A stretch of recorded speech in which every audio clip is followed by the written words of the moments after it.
That night, when the power went out in the operating room, Nobody could believe Dr. Now was trying to see the patient's heart with a flashlight. But the truly shocking part was what happened in those 5 minutes. it was 2:30 a.m. Dr. Now rushed into the emergency operating room.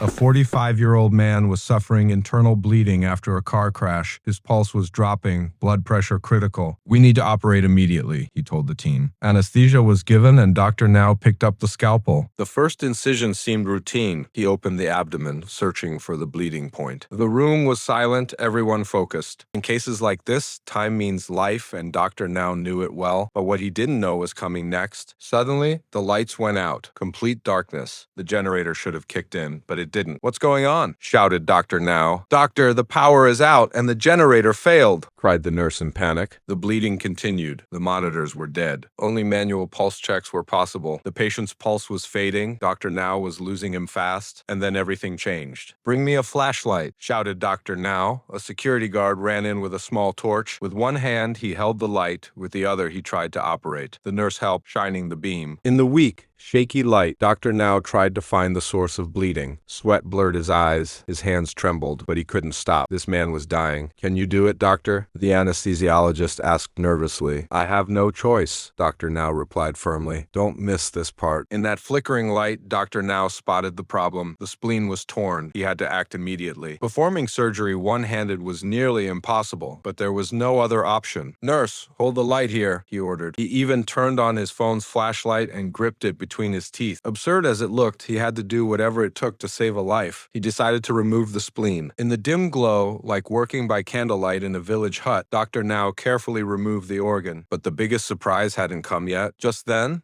the chief surgeon burst into the room. "Dr. Now, what are you doing?" "Surgery cannot continue under these conditions. Transfer the patient immediately. There's no time. He'll die," shouted Dr. Now. "You're breaking protocol. The hospital will hold you accountable." The chief yelled. Dr. Now exploded. "Protocol? The man is dying. I'm a doctor. I'm here to save him. Where were you when the power failed? Why is the generator broken?" Unbelievably, the chief muttered, "This will go in the hospital report," and stormed out. Dr. Now kept working under the flashlight. 20 minutes later, the power came back. As the neon lights flickered on, Dr. Now stood covered in blood, but the patient was alive. The spleen was out, the bleeding stopped. The man had survived. The next day, Dr. Now was summoned by hospital management. "You broke protocol. The patient should have been transferred. That man is alive. His family is grateful. Isn't that enough?" "Rules are rules, doctor." From that day forward, Dr. Now was targeted. Every shift was monitored. Every extra minute with a patient was recorded. He was branded the doctor who breaks procedure.